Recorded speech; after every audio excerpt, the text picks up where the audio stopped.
Hi అండి. ఇప్పుడు చల్లచారు కలుపుకుందాం. చల్లచారు కలుపుకుంటే ఎంత బాగుంటుందో తెలుసా? దద్దోజనం లాగా ఉంటుంది. చేస్తారు కదా, ఇలా వేసుకొని ఇలాగా. దీనికి కొంచెం అన్నం మెత్తగానే ఉండాలండి.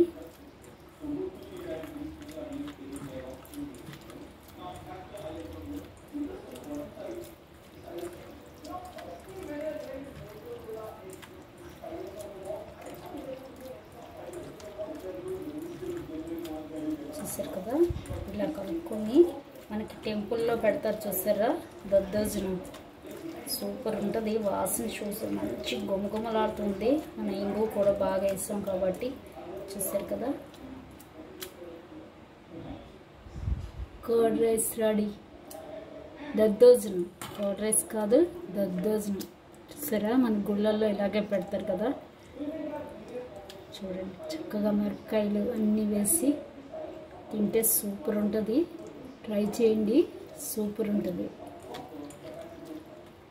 కాకపోతే దీనికి అన్నం మెత్తగా ఉండాలి. అలాగే ఇందులోకి చల్లమిరపకాయలు కానీ కందిపచ్చడి కానీ కలుపుకొని తింటే ఉంటుంది, సూపర్ ఉంటుంది. నంచుకొని తినాలి. కందిపప్పు పచ్చడి ఇక్కడ పెట్టుకొని నంచుకొని తినాలి. అలాగే ఇందులో రెడ్ చిల్లీ మనం బాగా నలిపియాలండి, అప్పుడే టేస్ట్ వస్తుంది. రెడ్ చిల్లీ బాగా నలపాలి. అలాగే రెడ్ చిల్లీ కొంచెం మాడాలి, అప్పుడే మంచి దద్దోజనం టేస్ట్ వస్తుంది. దద్దోజనం రెడీ. గుళ్ళో టెంపుల్లో ఇలా పెడతారు, ఎంతో ఇష్టంగా తింటాం మనం. ఇలాగ పెట్టిన వెంటనే చేతులు బట్టి చక్కగా గబగబా తింటాం కదా. మనకి ఇలా పెడితే చాలా నచ్చుతుంది కదా.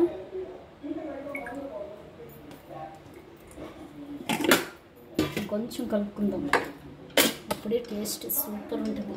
ఇంకా తినాలనిపిస్తుంది. కొంచెం అందరూ ఇష్టంగా తింటారు.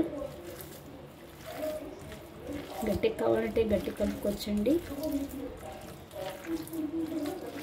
మెత్తగా ఉండాలి అన్నం మటుకు, అప్పుడే బాగుంటుంది. ఇది కర్డ్లో కావాలన్నా చేసుకోవచ్చు, లేదా చిలికి ఇలాగా కూడా చేసుకోవచ్చు. మనం కొంచెం వేసుకుందాం.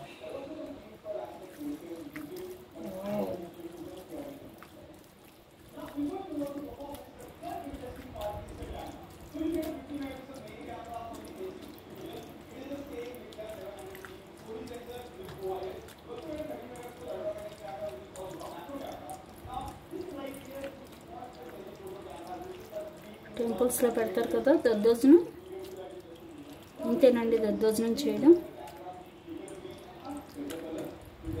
సూపర్ ఉంటుంది, ట్రై చేయండి.